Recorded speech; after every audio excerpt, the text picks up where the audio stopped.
அமலாக்கத்துறை வழக்கறிஞரின் வாதத்தை தொடர்ந்து பிணை உத்தரவாதத்தை ஏற்றுக்கொண்டிருக்கிறார் நீதிபதி கார்த்திகேயன். இதையடுத்து செந்தில் பாலாஜி தாக்கல் செய்த ஜாமீன் உத்தரவாதங்களை சென்னை முதன்மை அமர்வு நீதிமன்றம் ஏற்றுக்கொண்டிருக்கிறது.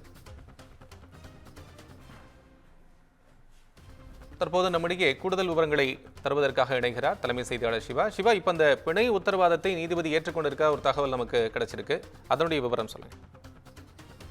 நிச்சயமாக கோபால், அதாவது தொடர்ந்து முதன்மை அமர்வு நீதிமன்றத்துல செந்தில் பாலாஜிக்கான இந்த பிணை உத்தரவாதத்தை நீங்கள் விசாரணை அதிகாரி முன்புதான் தாக்கல் செய்ய வேண்டும் என்று நீதிபதி கார்த்திகேயன் ஒரு சில கருத்துக்களை உத்தரவுகளையும் தெரிவித்திருந்த நிலையில இடி வழக்கறிஞரை நேரில் ஆஜராக சொல்லி ஒரு உத்தரவையும் பிறப்பித்திருந்தார். இந்த நிலையில தொடர்ந்து பல்வேறு சட்டப்பூர்வமான நடவடிக்கைகளை எல்லாம் ஆய்வு செய்த பிறகு முன்னாள் அமைச்சர் செந்தில் பாலாஜியினுடைய இந்த பிணை உத்தரவாதத்தை சென்னை முதன்மை அமர்வு நீதிமன்றம் ஏற்றுக்கொண்டிருக்கிறது.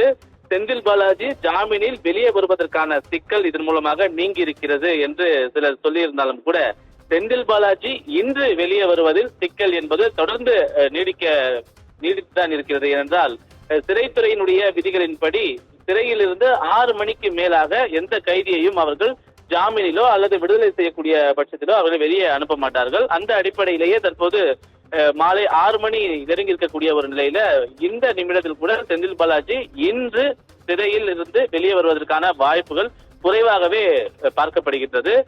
நீதிமன்றம் அதற்கான பிணை உத்தரவாதத்தை ஏற்றுக்கொண்டாலும் அவர் இந்த சிறையிலிருந்து வெளிவருவதற்கான வாய்ப்புகள் குறைவு. நாளை அவர் சிறையிலிருந்து வெளிவருவதற்கான வாய்ப்புகளே இருப்பதாக தெரிவிக்கப்படுகிறது.